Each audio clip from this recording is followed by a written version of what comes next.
Traffic jam తిప్పలుండవు, గాలి గలీజ్ అయ్యే బాధ ఉండదు. ఎక్కి కూర్చున్నామా అంటే చల్లటి ఏసీలో మంచిగా ప్రయాణం చేయొచ్చు.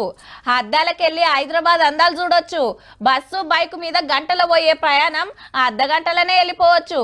సీటు దొరకకుండా నిలబడ్డా అంత యాస్ట్ అనిపించది. నిమిషాలల్లనే దిగాల్సిన స్టేషన్ వస్తుంది.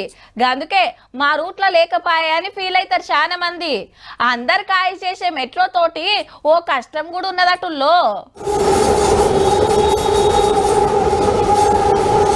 మెట్రోకు తినబడ్డదంటే ఇంటి తలుపులేసుడు, చెవులు మూసుకునుడు, మస్తు సప్పుడొస్తుందట. మళ్ళా షాన్ ఏరియాల అపార్ట్మెంట్లకు దగ్గర పట్టాలు వర్షే వరకు ఇండ్లల్లో ఉండేటోళ్లకు వశపడతలేదట. పొద్దుగాల 6ంటికి చాలైతే రాత్రి 11 గంటల దాకా ఇరాం లేకుండా తిరుగుడాయే. 5 నిమిషాల కోటి ఇటువాయే అటువాయే. ట్రైన్ వెళ్ళేటప్పుడు మేము ఇంట్లో మాట్లాడుకున్నది మాకు వినిపించడం లేదు అసలు. మా సిస్టర్ వాళ్ళ మన్మరాలు వచ్చింది, ఆ పాప 1 సెకండ్ కూడా నిద్రపోలేదండి. అంత నాయిస్, ఇల్లు షేక్ అవుతుంది. లైక్ మేము ట్రైన్లో ఉన్నట్టే ఉందండి. మాకు ఇంట్లో వైబ్రేషన్ చాలా ఉంది, బాసండర్ని కింద పడిపోతుంది కిచెన్ లో. ఇది న్యూ బోయిగూడల ఓ అపార్ట్మెంటు. మూలమల్త కాడ ఇండ్లకు దగ్గరనే పిల్లర్లు ఉండే వరకు బండి మోత మోగుతుందట.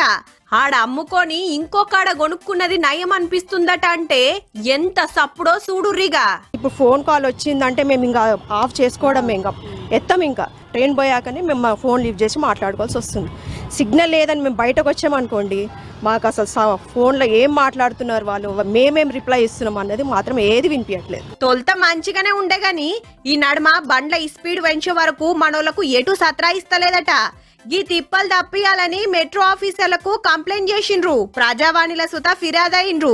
కోర్టుకు గినబోయిండ్రు. ఎక్కడైతే శబ్దం ఎక్కువ వస్తుందో అక్కడ శబ్దం తగ్గించడానికి మేము ప్రయత్నాలు మొదలు పెట్టామని ఇది 2 సంవత్సరాల నుంచి చెప్తున్నారు.